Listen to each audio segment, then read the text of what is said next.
Hey everybody, PBSC podcast hosts Mark and Steve here with a special message about our revolutionary online recovery program for addict spouses and couples called Dare to Connect. Multiple times every week, we get messages from subscribers in the program. They're people just like you. They're trying to heal from the devastation of sex and porn addiction and betrayal trauma. And here's a few of our most recent submissions. Here's one from an addict in recovery. It says, D2C has principles that everyone should utilize regardless of their circumstances. It doesn't matter your coping mechanisms. It matters that you want to work towards genuine connection with your partner. That's awesome. Another testimony from an addict continues on. My wife is just starting out in training as a licensed therapist. Dare to Connect has been far more useful to her than her degree. Wow. The way Mark and Steve apply what they've learned is always so redemptive. D2C has opened doors for my relationship that I thought would be shut forever. Mark and Steve are an incredible resource of information on the subject of sex addiction and betrayal trauma. We could not do this journey without their help. Here's one from a partner who's been with us for nearly a year. I want you both to know that it is because of you guys and D2C that I'm able to be in the place that I am today. I will always be grateful to you both for your feedback and prompt replies to my questions. I can't even come close to putting it into words how valuable my time spent with y'all this past year has been to my life. Thank you for everything you taught me about betrayal trauma and boundaries and thinking errors and loving myself and making myself a priority and standing up for myself. Love that submission. And then as we close out here today, guys, one more account from another addict in recovery. I wish I had a platform like this 14 years ago where I could have learned and done the hard work of recovery before I had done all this damage to myself and to my spouse. And to be candid with all of you, that's exactly why we created Dare to Connect. Mark and I found ourselves in that place. Messages like these and the others like them, they're what Dare to Connect really is all about, guys, and why Mark and I do what we do. Whether you're an addict or a partner of an addict, and no matter where you find yourself in the recovery process, Dare to Connect can take you to the next level. Don't wait another day to catapult your recovery forward. Today is your day for change. Visit us at daretoconnectnow.com to pick up your free 2-week trial of Dare to Connect today.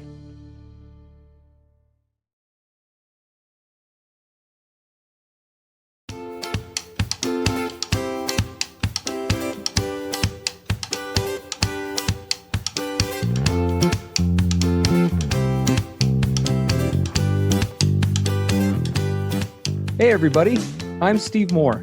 And I'm Mark Castleman. We know the pain and heartbreak of porn and sex addiction.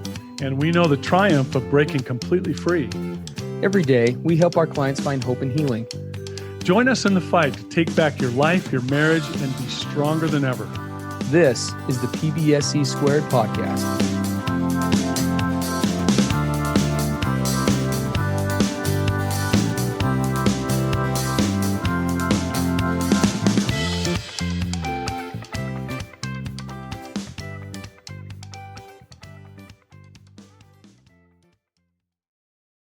Welcome back to the PBSC podcast. This is Mark Castleman and Steve Moore. This is episode 340, when his recovery journey is destroying her healing journey.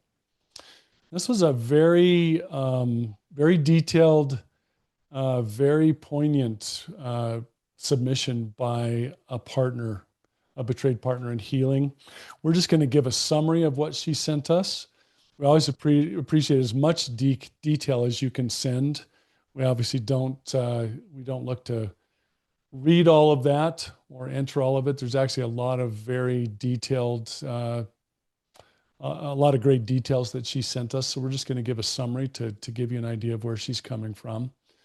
So this is a betrayed partner that wrote in describing an overwhelming and escalating situation in her marriage. So back in 2024, she discovered her husband's long history of addiction.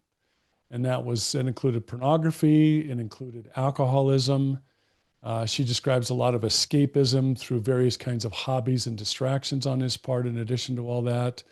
So Discovery Day involved learning that he had attempted to have an affair while away with friends. There was also a lot of what we call trickle truths and new disclosures. along the way about pornography and drinking, and a lot of broken promises that he was going to change. So from her perspective, things have just continued to get worse and spiral. Now, at the same time, she had been carrying an enormous personal load along with all that. Mothering 3 children, completing a very long custody dispute with regard to a former spouse with several of those children, starting a new job after finishing her college degree, and navigating all the trauma and domestic violence dynamics in her current marriage. So you can imagine the cumulative stress that she was going through. It actually led to a nervous breakdown for her and hospitalization and her first, what she calls her first psychosis diagnosis. She also carries a lot of childhood sexual trauma, PTSD, and other challenges. So she said in her submission to us, she's gone above and beyond to help her current partner. She's encouraged his support in AA, 12-step, social support, therapy, psychiatric care, and she's been managing the home and the children and his emotions. So she's been holding down the fort. And then just recently, he began engaging with the SA White Book, right? That's a 12-step program for sexaholics. And he's been having some longer stretches of sobriety, and she's been working on stronger boundaries. But she says the moment she stopped trying to manage his emotions, his mental health and abusive behaviors escalated. And this included an alcohol-fueled rage that damaged their home, and also a suicidal crisis on his part that led to his hospitalization. Oh, boy. Yeah. And while he was hospitalized, he received a borderline personality diagnosis in addition to PTSD, depression, anxiety, ADHD. So just reading this, the load on this woman it's incredible. So she says she's now reeling from all this, wondering whether his shame responses, his lack of empathy, his hair-triggered reactivities, his emotional attacks, does all this mean that he just doesn't have the capacity to become the partner she needs? We talk about compatibility here all the time. Mm-hmm. So here's her central question to us. Is it worth staying for his recovery journey when there is still a flicker of a good man that she can see, but safety, treatment, boundaries, compatibility, and possible distance might all have to come first? Mm. So there's a lot going on here.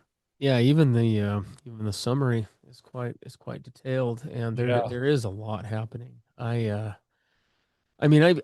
read through this several times getting ready for today's podcast, and hearing it a fourth time or whatever it is now doesn't make it any easier. There is so much that this partner is dealing with, and the term survivor absolutely comes to mind. Yes. Where she finds herself at. And we hope that we can try to provide some insight. As always, we can never tell anybody, hey, go, or hey, stay, except in very rare cases. And you're all our listening audience. You're not any one of our clients, and so we don't operate in that purview. But we hope that what we can offer today gives some insight and helps her to ask herself some questions that maybe can lead her to an answer that's authentic to her in terms of where to go and what to do, because there's obviously a lot on the line. Anytime a family unit's on the line, that just adds to the pressure, right? We never want to see a family unit break up. There's the cost of the parents, the kids, everybody, but that always has to be weighed at the same time, right, against everything else going on and the compatibility among other things. Yeah, because someone could say, well, there's a basic question: can he recover? But it's a lot more than that, right? We're hearing her say, can I safely stay close to him in his recovery journey without losing myself, my sanity, my stability, my ability to parent, and what about the 3 children? Right? How does all that come into this process? And we can hear her exhaustion, her hopelessness, her confusion. All of it makes total sense. And so she says there's a good man somewhere in there, but how does she also move in the direction of safety? What is her capacity in all this? All the treatment, all the boundaries, all the things, right? You can just hear all these balls in the air. Well, with any situation like this, right? You're dealing with when you're dealing with this kind of complexity, there does have to be kind of a triage order to things, right? For lack of a better term. And it's unfortunate that's the reality, but that is still the reality. And where Mark and I always recommend to clients where we have to start because it's the only way the brain operates effectively is if we're even going to get in touch with our authentic selves, if we're going to ask ourselves authentic questions, if we're going to try to examine hard things like do I end a relationship, right, or do I stay in one? The first and foremost thing that you have to address is the safety question, Mhm. right? And that is a real question in this case. We've got a dynamic where one partner has been hospitalized. The partner has been hospitalized already once for what she describes again as a breakdown in a psychosis issue. We've got the addict who's had a recent suicidal episode, culminating in his own significant treatment. These are huge red flags. Speaking as a guy who used to work in the ER crisis unit once upon a time in his career, I mean, these kinds of issues, when you have these kinds of things floating around and the questions that associate themselves with it, in terms of how are we even going to function on the day to day or get day to day needs met, it makes, when you're navigating those kinds of baseline issues, trying to assess long term trajectory is almost impossible. Yeah. You've got to navigate and figure out the safety piece first. Now, we're not sure what that means for this couple because there's not a ton of detail about that.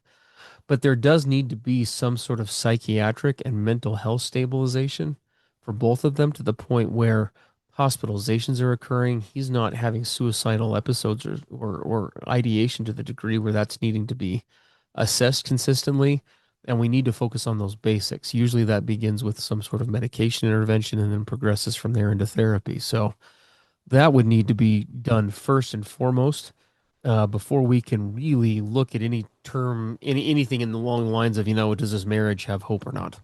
Um, Yeah, because you want to go to the conversation of, do we stay? Do we separate? What does rebuilding look like? But because part of this was not just his suicidal event that hospitalized him, but she describes alcohol fueled rage, property damage, right? This is really serious stuff. it So is. there has got to be professional guidance. There has to be a clear assessment of risk. And then there has to be a detailed safety plan that has to be brought into play before you can talk about any of the other stuff. 100%. Yep. 100%. So setting that kind of aside, because that needs to really be navigated first. But if we go beyond that for the purposes of not just this couple, but for anyone who finds themselves maybe in some sort of a similar predicament who is weighing these kinds of options. One thing that really stuck out to us in here, and again, this is according to just her retelling of this, right? Is and it was a trigger point before we even started to talk about it, Mark and I, prior to getting ready to do the podcast today. Is she talks about how his recovery, even though he's had some recent success with recovery, it immediately started to turn when she took her hand off his recovery wheel, so to speak. Yep. She says, when I stopped managing his emotions, Yeah. things started to fall apart really Because severely. there's a lot tied up with that, right? The management of emotions. There's the protecting him from consequences for many partners, right? There's trying, oftentimes partners will go to great lengths to cause chaos in their own world in an effort even to try to stabilize his, Mhm. right? And she says as soon as she started to back off from whatever she was doing, that's when he immediately started to nosedive. Reactivity went up. He became very defensive, close-minded. She saw a lot of the volatility return, which of course impacts safety given the history of this couple, right? And that really is kind of, I think, for both Mark and I, in some ways, not the factor here, but is a incredibly huge critical mass factor because Mark and I have done recovery. We say oftentimes in our one of our monikers for our Dare to Connect program for addict spouses and couples is that come work with us because we've already done it all the wrong ways, so you don't have to. And Mhm. we don't say that kind of as a cute jingle, like that's true. We can both relate in many ways to what's going on in this coupleship, and we know first and foremost I mean, I'll speak for myself as a guy who drug his feet and resisted recovery in all sorts of ways, ranging from blame shifting to my partner to being vague about my recovery efforts to kind of half-assing it in different ways.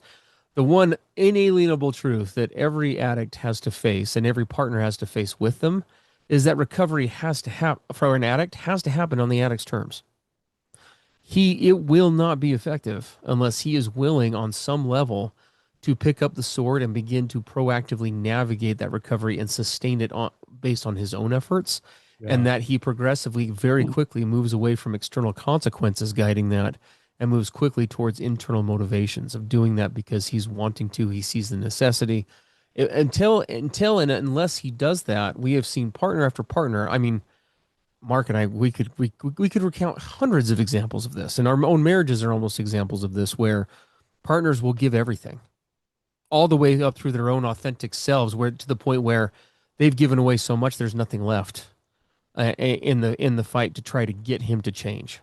And she And said all of that resulted in her nervous system completely breaking down, yes, right? exactly. She had a complete breakdown and had to be hospitalized. You can just imagine the years that led up to that.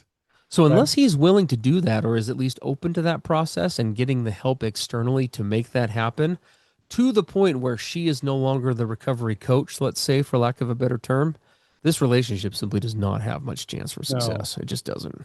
no, and as we're doing this podcast, I'm thinking of all the trade partners out there who are trying to support their addict partner, trying to be in healing, but it's really easy for a betrayed partner's over functioning to look like supporting his recovery. Oh yeah, 100%. And it's not.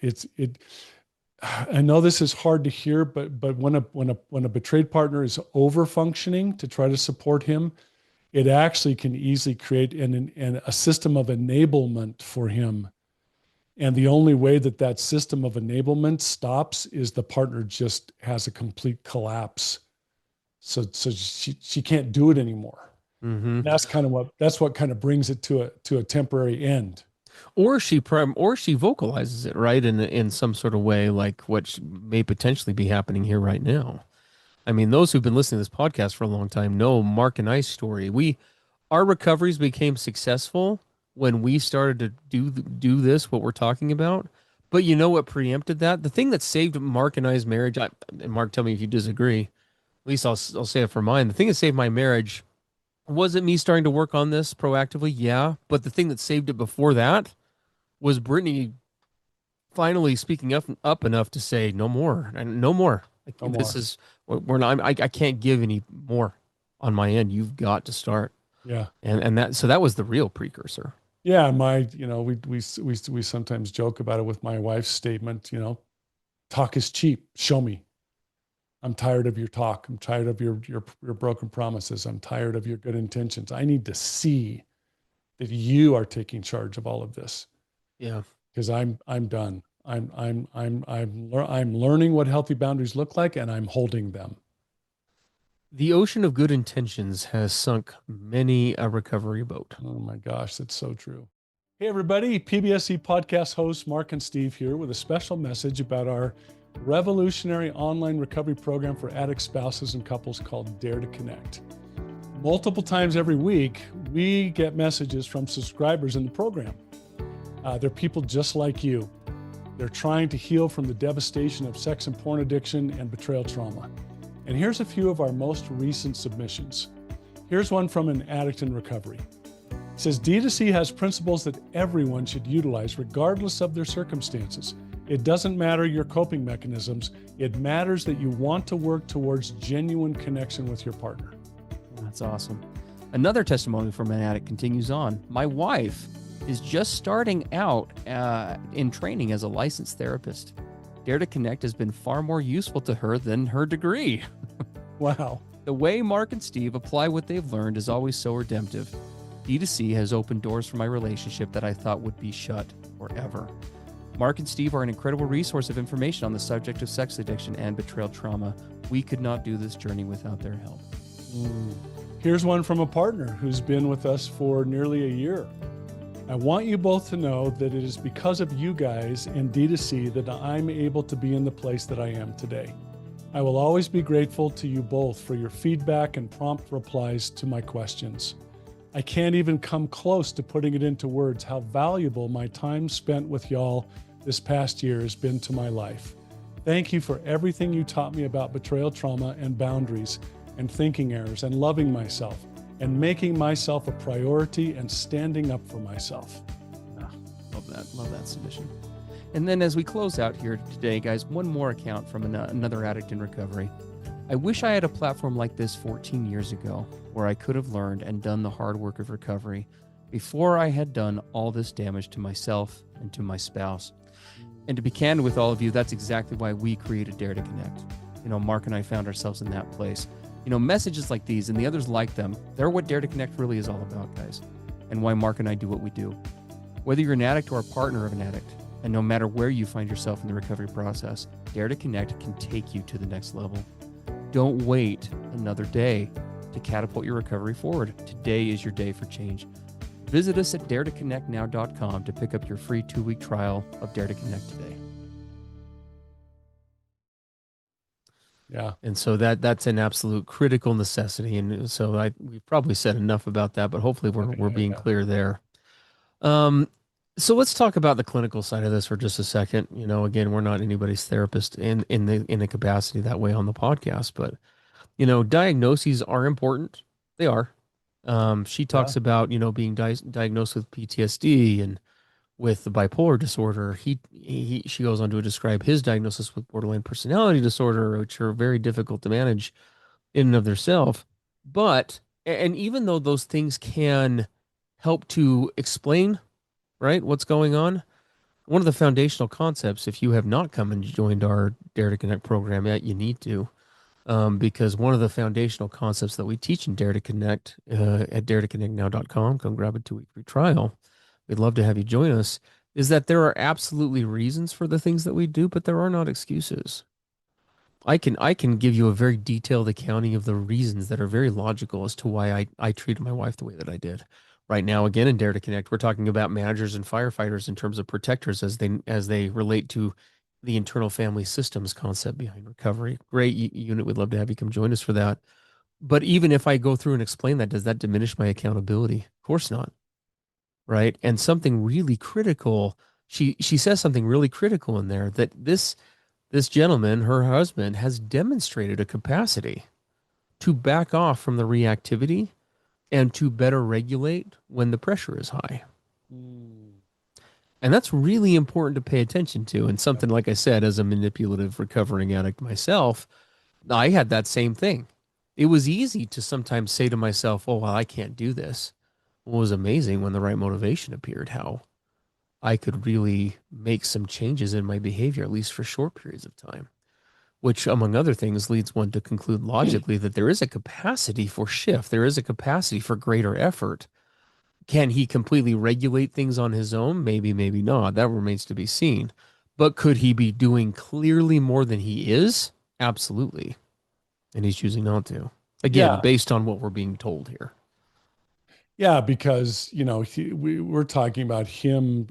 If he's going to step into the lead out position, he's going to go and establish his support system, his outside support system that's not her, right? He's going to get involved with the community. He's going to find people that he can engage with who are farther down the road than he is.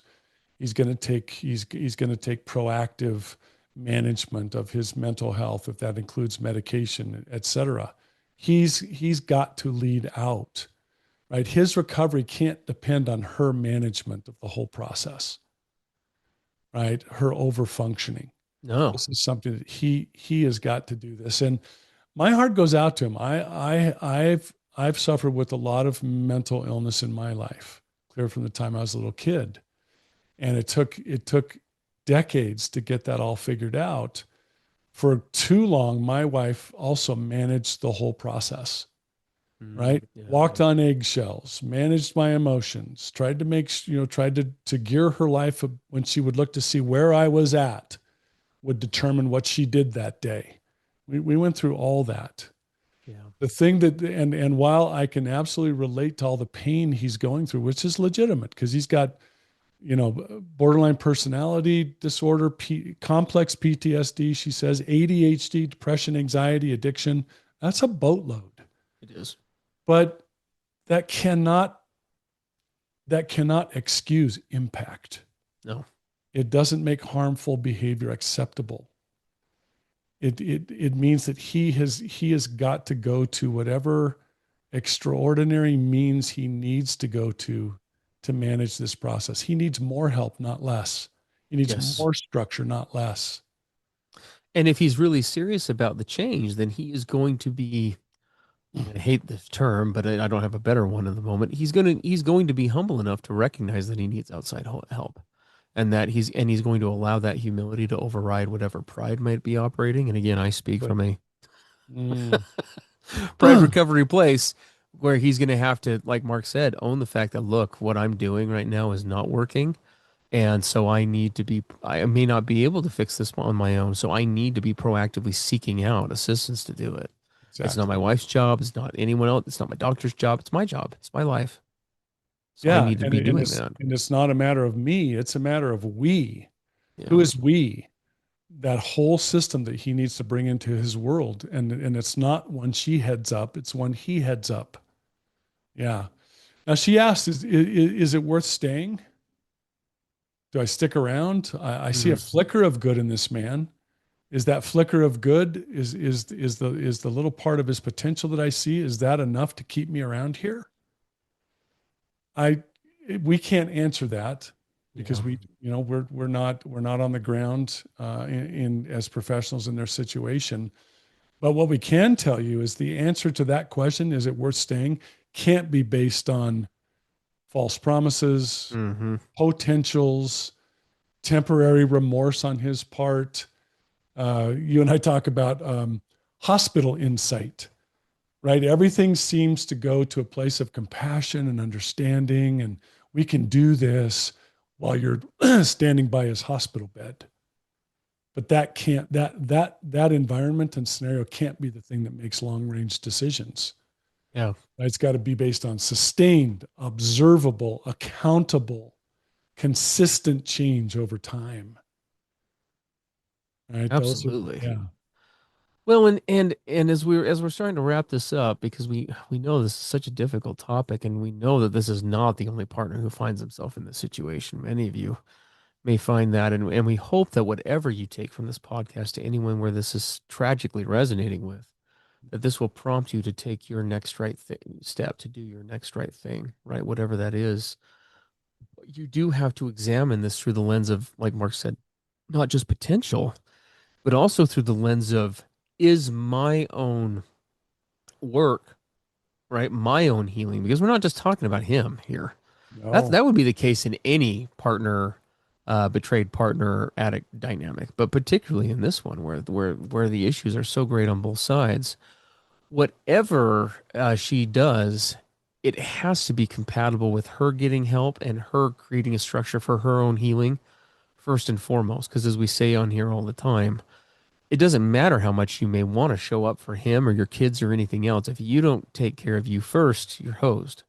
Yeah. That's a clinical term, hosed. You're you're toast. You're not going to, it's not going to be possible. You can't put gas tank in or gas in someone else's tank when yours is on fumes. Well, and the thing, this brings up some really hard decisions that we're sensitive to from our own personal situations, but also working with couples over, several decades. You start to get into a conversation that talks about things like, we need to take distance. We might need a therapeutic separation. We may need to engage in structured communication. We might have to bring in a third party for support and to navigate this. Those are discussions you part of you doesn't want to have in the heat of the battle of life, right? She's raising 3 kids. She's dealing with her own stuff and his. Now someone says, you know what? Maybe you can't do that in the current environment. Maybe there's all these interventions that need to begin to take place. Because, Steve, one thing we know, there has to be parallel healing, his healing journey, her healing journey taking place in parallel before you can even talk about coupleship work. Right? We all want to go to couples. Okay, let's heal the coupleship. Let's do marriage counseling. A lot of people will throw that out there way premature. And you and I have never seen that succeed. When you just jump to the coupleship and how do we make this work together? And there has to be parallel healing journeys that are happening. Yes. So whatever she does next, right? That's the key term, right? Whatever her next right thing is, her healing has to be the center of that. Absolutely. If whatever she decides to do doesn't include that at the forefront, again, we don't see a way in which this is salvageable. It's just, and that's not because it's this couple. It's because that's how recovery and humanity, emotional physics work. It's kind of the emotional equivalent of gravity. We've just seen it time and time and time again. We have to be able to meet our own needs in healthy ways. We need to be able to be healthily selfish if we're going to ever step into the role of helping or assisting another person. And too many partners find themselves at the end of their, I mean, these are and that's why Mark and I are so passionate about this topic, because we've seen in real time what happens when a partner stays through on an incompatible cycle where she's giving more than she's taking in over time. She'll just one day just leave. It Oh, won't be an optional thing. She'll just go because she has to, and she won't even know why. But she will end the relationship. Her basic survival instinct will eventually take over, and that's the best case. Worst case could be something far more yeah, scary. far worse. Yeah, because the questions here is not how do I help him recover? I hope that she can start to get into a really honest analysis of all this and with professional help, I hope, where it becomes a matter of her capacity. She's a glass that's full and pouring over, right? So what is the level of contact that we should be having? What does the level of communication look like? Proximity with each other. What kind of responsibility can she safely carry right now? Right? Where's there's got to be an honest discussion about her capacities, about her responsibilities, and where that actually is, not where we want it to be, where it could be. Where is it right now? Right? That has to be looked at. So we highly encourage, if she doesn't have an outside support team that doesn't include him, she has got to get that put into place. All the various, you can talk as we wrap up, Steve, about, trauma informed clinical support, domestic violence informed resources, Mm-hmm. trusted family and community support, legal and protective. I mean, there's a lot happening here. Yes, 100%. Well, and last but not least, and we say this not for a shameless plug for us, but because we don't have a better option. We hope that this partnership, both of them, will find themselves in a place where they will give the Dare to Connect program a try, so that they can have something on board for them to help navigate this journey. There are so many amazing pieces to Dare to Connect that make it unique, but one of them that comes to mind for this coupleship in particular is the flexibility around it. We have couples who both of them have really weird schedules. They work different hours. Sometimes they're almost like ships passing in the night, kind of like a coupleship where all of this is it's too volatile for them to be able to navigate maybe even couples therapy together, right?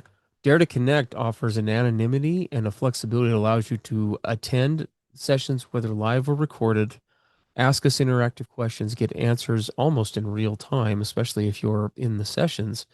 But then in addition to that, you can watch in the privacy of your own home. You can do it anonymously. You can connect and attend with your partner, or you can watch separately and come together. We have couples in our program that have told us the only way we talk about recovery is because of Dare to Connect. Mm-hmm. Because we can't sit down one on one and just talk about my betrayal. It's impossible. The minute I start talking about that, his defenses come up, his protectors come up. I escalated my trauma, and we're off to the races. But when Mark and Steve are talking about it in a third person perspective, It allows us to tackle difficult things, but in a way that's less threatening. And it opens the dialogue in ways that other things don't. And that's just one way in which we hope that you'll come and give Dare to Connect a try. DareToConnectNow.com, guys. Grab a 2-week free trial. We'd love to have you come join us. Thank you all for as always being here for the podcast. We wish this coupleship the best as they make some difficult decisions. As always, if you would like to reach out to us and have something answered on the podcast via what we lovingly refer to as snail mail, I think we're about 6 or 7 weeks out. We've got a bit of a backlog right now on questions, but we will take a look at those if you send them in to us and see if we can bring them up on the podcast. You just go to that same website where you should be clicking on the Dare to Connect link to sign up, but you can click on the PBSC podcast link up at the top, and that'll take you to a contact form where you can send those in to us. Yeah. And as always, really do love and appreciate all of you all over the world. Our hearts go out to you and what you're going through and experiencing. We know that it is nothing remotely close to easy. Yep. So we applaud your courage to even be making the effort at all, both those of you struggling with addiction and those trying to heal from betrayal. We're just grateful for all that you're trying to do, and grateful that we get to be here and be as much of a support as we can. So we'll look forward to our next PBSC episode or seeing some of you in D2C. Absolutely. Have a great day, guys. Everything expressed on the PBSC podcast are the opinions of the hosts and the participants and is for informational and educational purposes only. This podcast should not be considered mental health therapy or as a substitute thereof. It is strongly recommended that you seek out the clinical guidance of an individual qualified mental health professional. If you're experiencing thoughts of suicide, self-harm, or a desire to harm others, please dial 911 or go to your nearest emergency room.